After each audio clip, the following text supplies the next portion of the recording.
Buongiorno e benvenuti a questa prima edizione di TG Sicilia, ai titoli del nostro telegiornale. Sicurezza a Catania, il ministro Piantedosi assicura più uomini e mezzi per il presidio del territorio e spiega attingeremo ai reparti speciali di polizia e carabinieri. Botta e risposta tra ONG e legali del ministro Salvini nella nuova udienza del processo Open Arms. Grave situazione a bordo, dicono gli attivisti. La replica del legale: è stato dimostrato che i migranti non furono mai abbandonati. Ancora sangue sulle strade siciliane, 2 anziani morti carbonizzati in auto dopo un tamponamento sulla statale Agrigento-Caltanissetta. La rivincita di Laura Salafia: si realizza il sogno della studentessa che 13 anni fa rimase gravemente ferita nel corso di una sparatoria a pochi passi dalla facoltà di lettere, conferito dall'Università di Catania il titolo magistrale honoris causa. Arriva il caldo e scatta la prova costume. Tra rimedi last minute, attività fisica e qualche rinuncia a tavola, ecco come ci si prepara al weekend in spiaggia.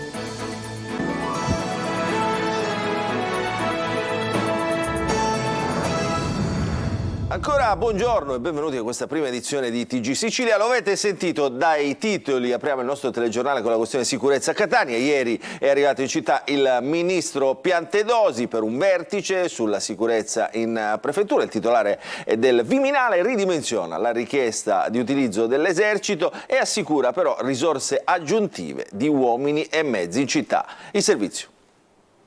Questione di sicurezza. Il ministro dell'Interno Matteo Piantedosi a Catania ha lanciato un segnale di attenzione alla città, così come richiesto da tempo dalle forze politiche. L'occasione è stata la riunione del Comitato Provinciale per l'Ordine e la Sicurezza Pubblica, convocato dal prefetto Maria Carmela Librizzi e al quale ha presenziato per la prima volta anche il nuovo sindaco Enrico Trantino. Il ministro ha parlato di una ricognizione importante di quelli che sono i temi generali della sicurezza della città che, nonostante la specificità, non sono del tutto distanti da quelli di altre realtà di tipo metropolitano.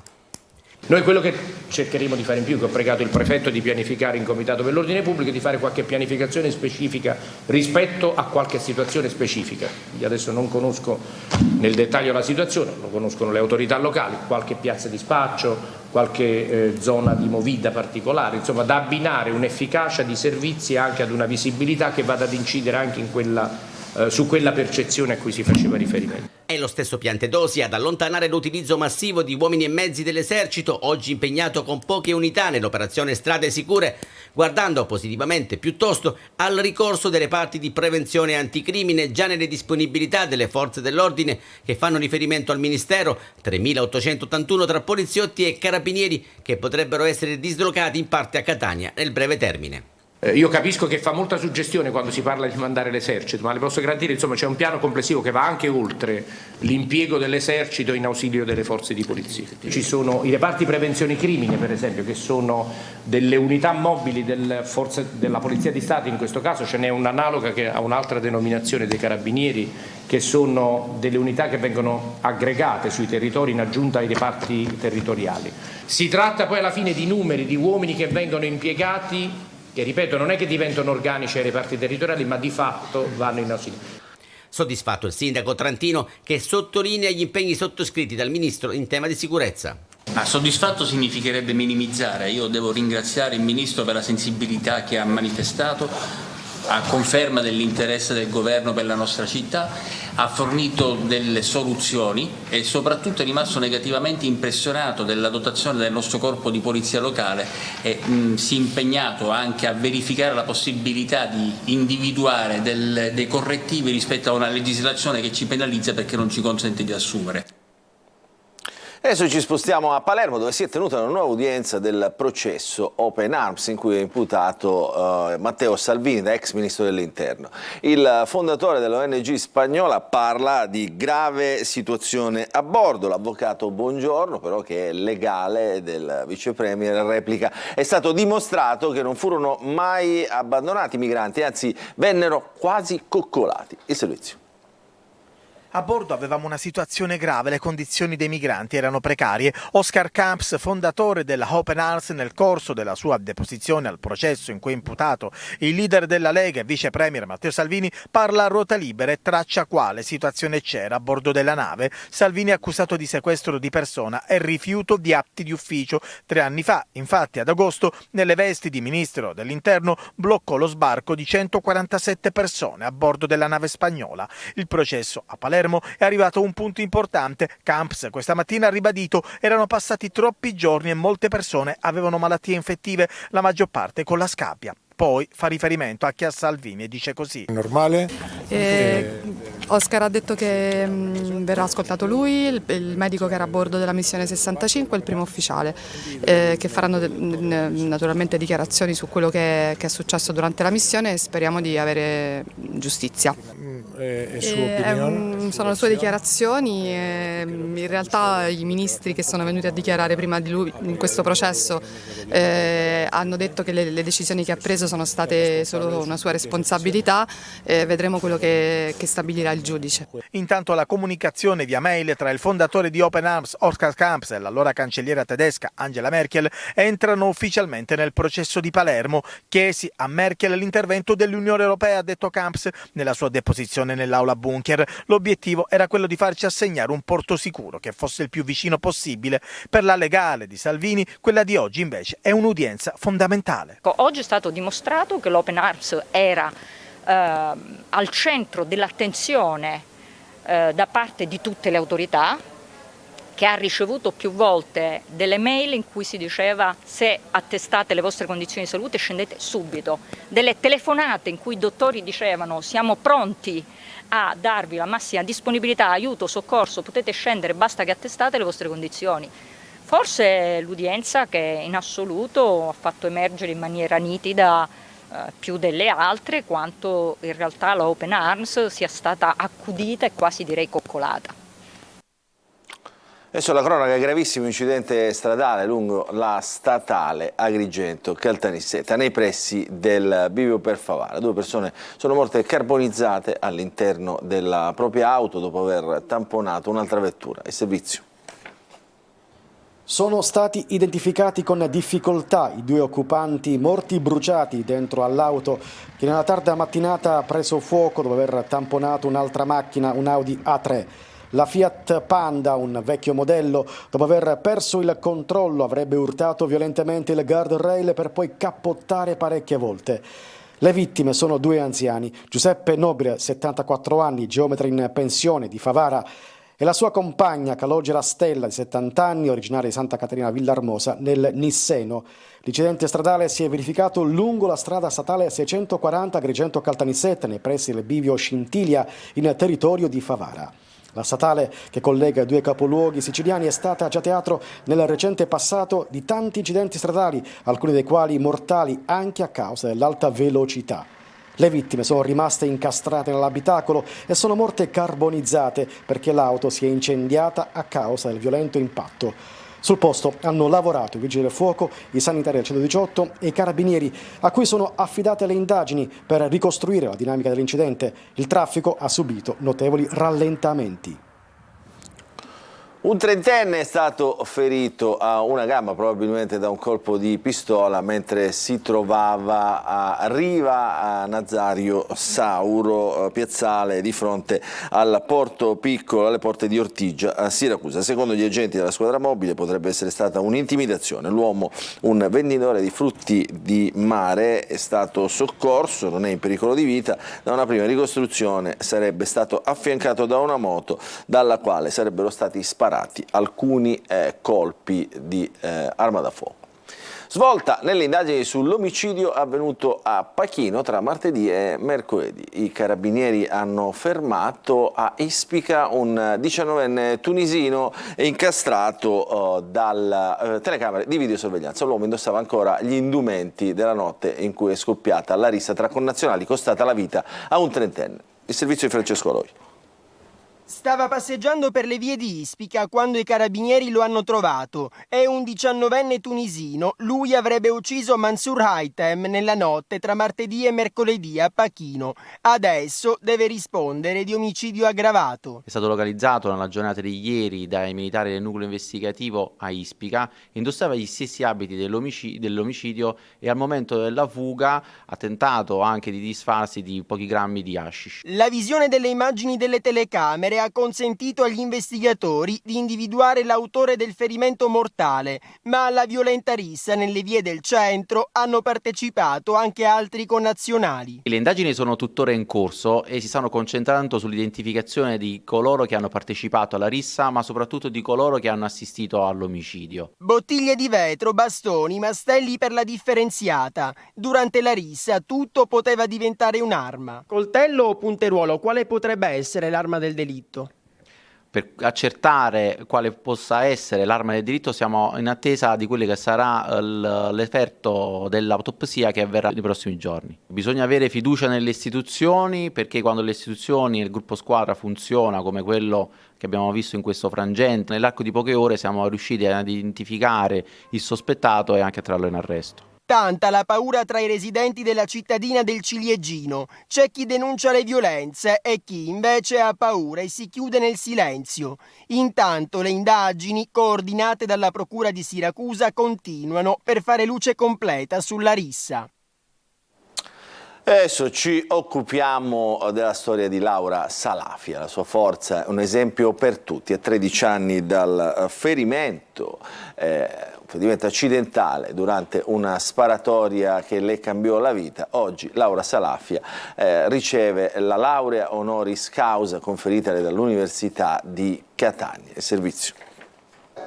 Proclamiamo Laura Salafia, dottore magistrale honoris causa in filologia moderna. È in questa laurea honoris causa il riscatto di Laura Salafia, un prestigioso riconoscimento assegnatole dall'Università di Catania che rappresenta non solo una rivincita nei confronti della vita, ma anche tutta la forza che da 13 anni l'accompagna nonostante la tragedia che l'ha colpita e che le ha cambiato per sempre l'esistenza. È un'emozione fortissima, il mio cuore non riesce a trattenersi perché questa vita non è tanto semplice da vivere, però cerco di affrontarla con tutta la mia forza. Il 1 luglio del 2010 Laura si trova nei pressi della sua facoltà in Piazza Dante, dove è in corso una sparatoria. La traiettoria di una pallottola colpisce accidentalmente la giovane studentessa catanese al midollo. La lesione la rende tetraplegica. Nonostante tutto, Laura riesce a dare un senso alla sua vita, tra l'amore della gente e l'amore per gli studi e la scrittura. La ragazza torna sui libri, sostiene altri esami universitari, un percorso che viene interrotto nuovamente a causa di un peggioramento delle sue condizioni fisiche.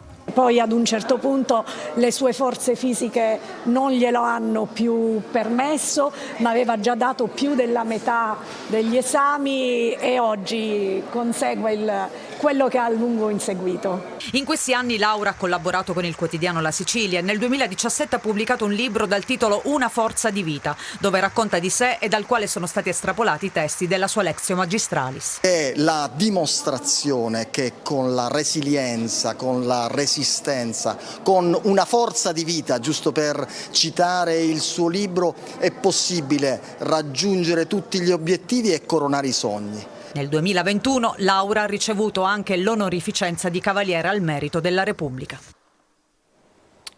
È davvero una storia incredibile questa di Laura Salafia. Adesso parliamo dei bambini dimenticati in auto, l'ultimo drammatico caso di Roma. Riporta alla memoria 2 episodi analoghi verificatisi a Catania qualche anno fa. Secondo gli esperti si tratterebbe di un picco di amnesia dissociativa. Il servizio. L'auto rossa con il finestrino rotto per tentare una salvezza disperata è risultata vana nel piazzale della cittadella militare della Cecchignola, nell'area sud di Roma. È ciò che resta di una tragedia che ammutolisce tanto è doloroso il racconto della morte di una bimba di 14 mesi rimasta in quell'auto chiusa per 7 ore. Si chiamava Stella e quelle 7 ore avrebbe dovuto passarle all'asilo dove non è mai arrivata. Il suo papà, un carabiniere di 45 anni, nel drammatico interrogatorio ha dichiarato di essere convinto di avere accompagnato la figlia all'asilo. Un caso che ricalca l'ultimo episodio a Catania nel 2019, quando un giovane ricercatore dell'Università Etnea la mattina del 19 settembre dimenticò per 5 ore in auto il proprio figlio di 2 anni, causandone la morte nel parcheggio del Policlinico. Un'analoga tragedia era avvenuta sempre a Catania il 3 luglio del 1998. Un bimbo di 20 mesi rimase vittima della stessa dimenticanza del padre, un ingegnere della SGS Thomson, uscito con la sua Punto per accompagnare all'asilo il figlio e lasciato in auto nel parcheggio della multinazionale per 7 ore. Casi ripetuti che hanno generato l'etichettatura degli eventi sotto il nome di sindrome del bambino dimenticato. Per il professore Giovanni Martinotti, psichiatra docente all'Università di Chieti, si tratta di una invenzione giornalistica. Tecnicamente sono delle amnesie dissociative, è come se in quel frangente la persona si disconnettesse, è come quando il computer si blocca e la rotellina continua a girare, ecco in quel momento non siamo più in grado di captare le informazioni e non siamo in grado di ricordare. Questo è molto comune. Ma quali possono essere i motivi che generano questi fenomeni transitori? Da che può dipendere? Ma fondamentalmente dal multitasking quotidiano.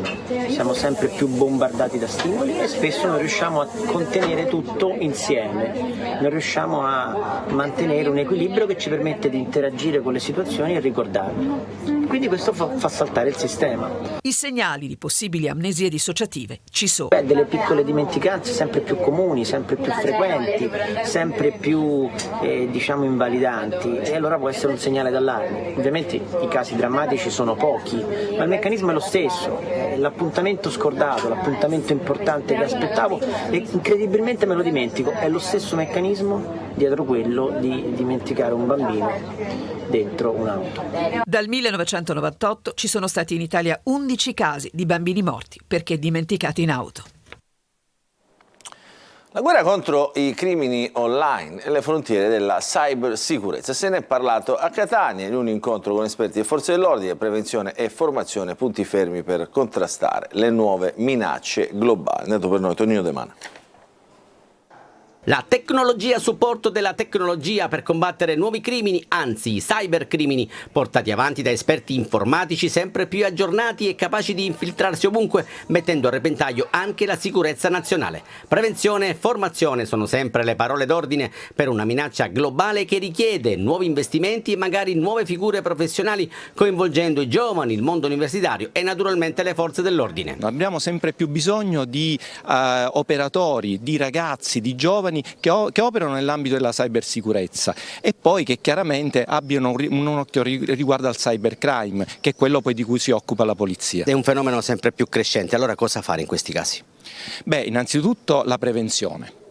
Quando la polizia arriva già forse è tardi, quindi imparare a proteggersi, avere una maggiore consapevolezza, anche questo richiediamo ai ragazzi, anche per questo andiamo noi nelle scuole, proprio per formarli a imparare. Anche la Sicilia va alla ricerca di figure interessate ad intraprendere una carriera nel mondo della cybersicurezza, dove nonostante la crescita degli attacchi e le diffusioni di phishing e malware mancano all'appello gli strumenti per combatterli, ovvero le risorse umane. Ecco perché la Learning Academy di Catania, in collaborazione con i principali istituti tecnici professionali della provincia e l'Academy di Palo Alto, Stati Uniti, ha organizzato una conferenza sulla transizione digitale e sulla formazione continua per la certificazione delle competenze cyber. È un percorso formativo che sensibilizza le coscienze da una parte, ma che dall'altra parte aiuta gli studenti a avviare un percorso di formazione professionale. Previsto un concorso per 50 posti all'Agenzia Nazionale per la Cybersicurezza, ma non basteranno comunque per coprire i vuoti d'organico. Adesso ci fermiamo, una piccola pausa, poi ritorneremo con altre notizie subito dopo.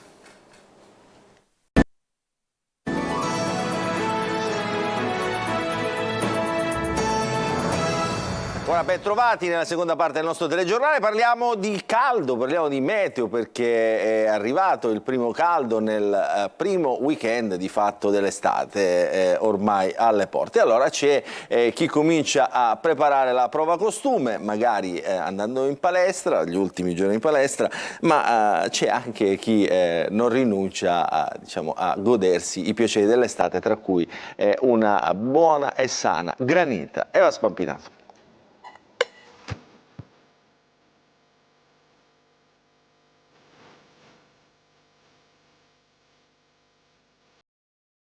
Stavi inseguendo la tua forma fisica per l'estate? Assolutamente sì. Chi la rincorre da una vita, la forma fisica, e chi non ci pensa affatto. Preferisco il cervello. Mettiamola così. Con l'arrivo del tanto atteso caldo che nel fine settimana farà schizzare la colonnina di mercurio sopra i 30 gradi, arriva anche il momento di affrontare la spiaggia e la temutissima prova costume. Portami un bel magno. Un magno? È la prova costume. Io non ho mai temuto la prova costume, è sempre il costume che teme me. Tutti in palestra dunque o ad allenarsi all'aria aperta? Non c'è la prova costume prima dell'estate, bisogna allenarsi costantemente, così non bisogna sforzarsi soltanto all'ultimo. Hai incrementato nell'ultimo periodo? Un pochettino, ci ho aggiunto un giorno in più, quindi sì, rispetto ai 3, ora 4 giorni. E a tavola si fa qualche rinuncia? Sì, bisogna. Magari non sempre, alla fine la vita è una, bisogna sempre accontentarsi, diciamo, no? Però è importante aggiungere l'alimentazione allo sport. Si ci prepara allenandosi costantemente tutto l'anno, non ci sono esercizi che fanno miracoli nel breve tempo, e poi anche facendo attenzione a tavola a quello che si mangia. Questo principalmente è il segreto della prova costume. Si parla soprattutto di star bene fisicamente, quindi essere tonici e avere un fisico funzionale alle attività che si svolgono durante la giornata, assolutamente sì, non è soltanto una questione di dimagrimento. Tra rimedi last minute, squat e qualche rinuncia a tavola, sentiamo i consigli del personal trainer su come prendersi cura del proprio corpo in vista delle giornate al mare. Uno degli esercizi più completi appunto è lo squat. È un esercizio multiarticolare che, come possiamo vedere, allena sia le gambe, i glutei, ma rafforza anche il core. Quindi in questo periodo squat a go-go. Certo, prima dell'estate è solo squat. E se i forzati della palestra non saltano un giorno di allenamento, c'è chi alla granita non ci rinuncia affatto, con buona pace del costume. Rinuncerai alla granita oppure no? No, già l'abbiamo mangiata prima.